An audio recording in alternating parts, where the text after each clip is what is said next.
պատկերացնում եք բնական աճը ծնվողների եւ մահացողների տարբերությունն է։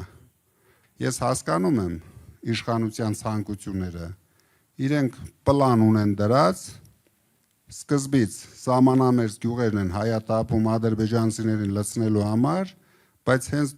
մենք ապրել ենք ադրբեջանցիների հետ, կոնկրետ Տաշիրում մենք ունեինք ադրբեջանցիների գյուղեր, մի 6-7 հատ։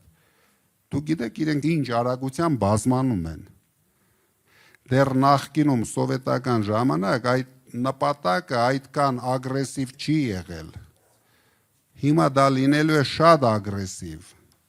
Իրենց պետք է շատ արագ Թուրքիան միացնեն Ադրբեջանին։ Դրա համար ասում են խաղաղությունը, գիտեմ, որ այս հարցով ավելի արագ են միացնելու առանց զոհերի։ Բերելու են, լցնելու են ադրբեջանցիներին մեր երկիր, հետո էլ մի հատ ռեֆերենդում կանեն, որ մենք 3 բարեկամ երկրներ ենք, միանանք իրար պրծնենք։ Սրա մասին է խոսքը։ Վտանգը ավելի մեծ է, քան մենք պատկերացնում ենք, քան դուք պատկերացնում եք։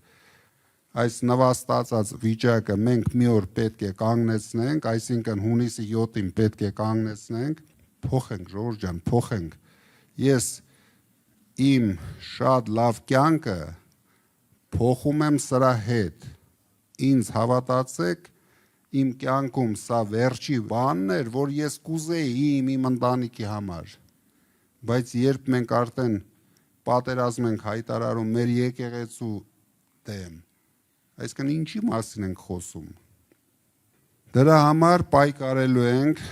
լոռեցիներով ավելի ուժեղ ենք պայքարելու,